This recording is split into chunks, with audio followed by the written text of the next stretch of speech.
L'obligation de tenir un registre de traitement ne se limite pas au responsable de traitement, mais s'étend également au traitement du sous-traitant.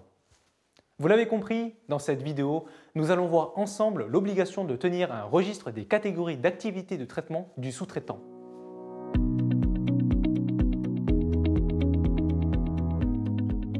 Lorsqu'un organisme traite des données personnelles pour le compte d'un responsable de traitement, il est considéré comme son sous-traitant au sens de la réglementation. Pour savoir si vous avez la qualité de responsable de traitement ou de sous-traitant pour un traitement, vous pouvez visionner notre vidéo consacrée à l'identification des sous-traitants de données personnelles.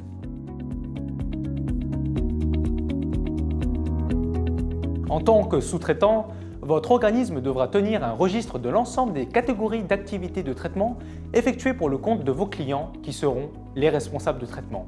C'est ce que l'on nomme le registre du sous-traitant.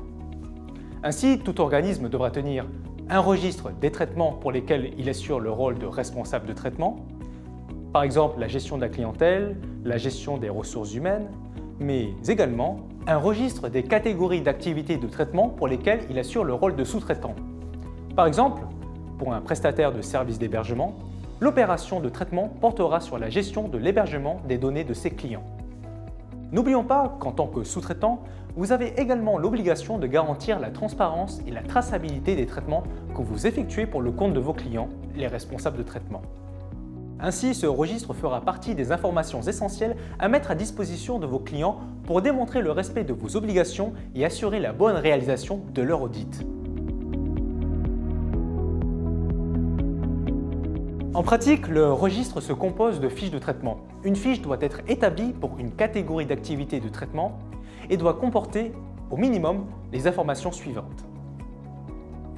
Le nom et les coordonnées de chaque responsable du traitement pour le compte duquel vous intervenez. Le cas échéant, il faudra également renseigner le nom et les coordonnées du représentant du responsable de traitement s'il n'est pas établi dans l'Union européenne. Le nom et les coordonnées du délégué à la protection des données du responsable de traitement pour le compte duquel vous traitez des données personnelles, s'il a été désigné. Le nom et les coordonnées des sous-traitants dits ultérieurs, ce sont les sous-traitants auxquels vous faites vous-même appel pour le traitement, ainsi que les coordonnées de leurs délégués à la protection des données, s'ils ont été désignés. Le cas échéant, il faudra également renseigner le nom et les coordonnées de leurs représentants s'ils ne sont pas établis dans l'Union européenne.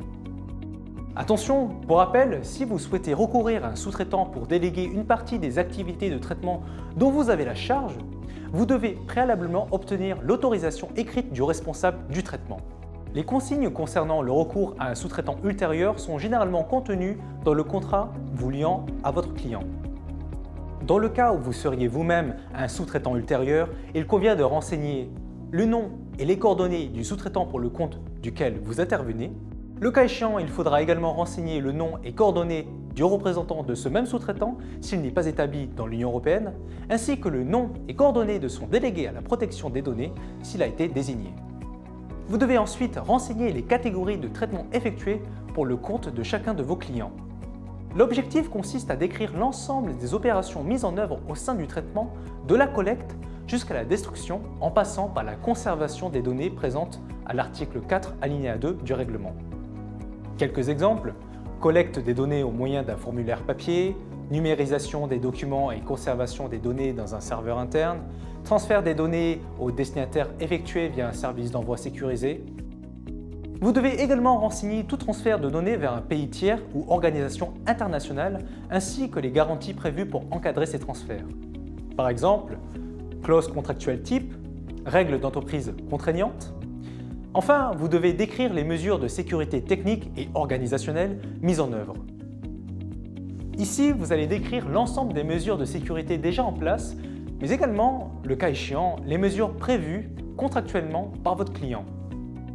Par exemple, contrôle d'accès logique des applications via un identifiant unique et mot de passe, chiffrement des données, politique de gestion des habilitations.